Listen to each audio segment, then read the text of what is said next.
નમસ્કાર દર્શક મિત્રો, તહેલકા ન્યૂઝમાં હું મેઘા અગ્રવાલ આપનું સ્વાગત કરું છું. આપ જોઈ રહ્યા છો તહેલકા ન્યૂઝ અને જોઈએ આજના વિગતવાર સમાચાર.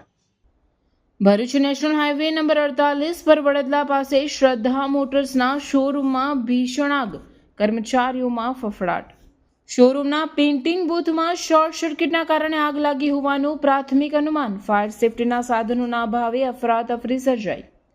ભરૂચમાંથી પસાર થતા નેશનલ હાઈવે નંબર 48 પર વડદલા ગામની સીમમાં આવેલ શ્રદ્ધા મોટર્સ નામના 4 વ્હીલ ગાડીના શોરૂમમાં જ અચાનક ભીષણ આગ ફાટી નીકળતા ચકચાર મચી ગઈ હતી.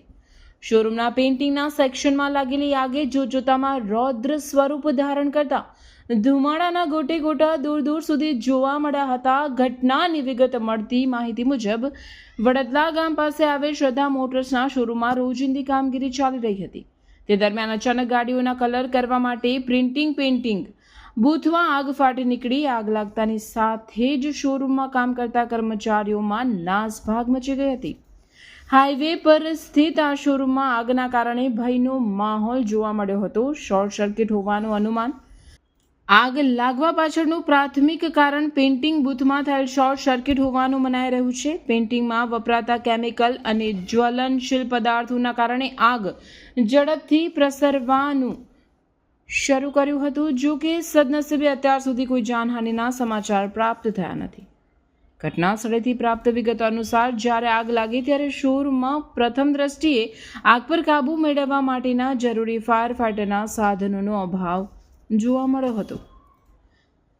સુવિધાઓના અભાવે આગ પર તુરંત કાબૂ મેળવી શકાયો ન હતો, જેના કારણે નુકસાનનો વ્યાપ વધ્યો હોવાની શક્યતાઓ સેવાઈ રહી છે.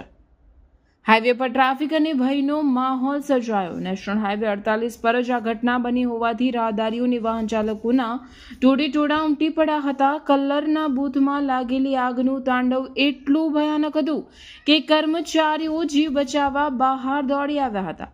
સ્થાનિક ફાયર બ્રિગેડને જાણ કરવામાં આવતા ફાયર ફાઇટરો ઘટના સ્થળે પહોંચી આગને કાબૂમાં લેવાની કામગીરી હાથ ધરી હતી.